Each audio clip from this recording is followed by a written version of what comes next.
As long as I can remember, my grandfather has always been one of the most influential people in my life.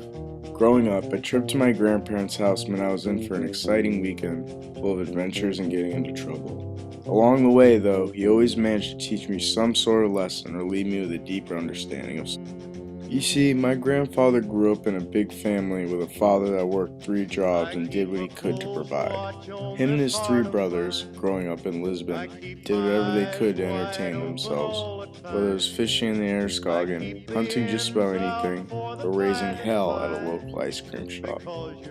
I will always have the utmost respect for my grandfather. He is a textbook definition of a self-made man. He came from a very poor family and took it upon himself to better his life. He enlisted in the Air Force straight out of high school, and eventually climbing the ranks all the way to staff sergeant. And somehow, while raising a family of 3 with my grandmother, he managed to put himself through college and get his bachelor's degree. Because you're mine, I walk the line. Summer, my mom made it a point to take a trip down to Maine and visit family. My cousin Jared and I would be bored out of our minds. But sure enough, my grandfather would always have a project for us. One of the many contraptions I can remember is our homemade go-kart.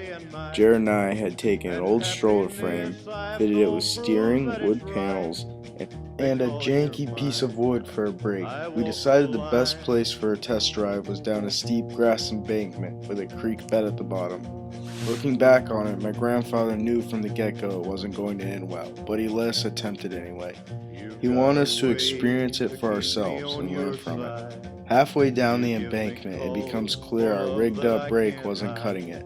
My cousin bails overboard, and I end up in a creek bed, covered in bumps and bruises. My grandfather simply laughs and proceeds to help me tend to my battle. Full of rusting character, this 1997 Chevy S10 was the key to all our summer adventures. I loved cruising down an old dirt road, windows up and my grandfather singing along to a Johnny Cash cassette.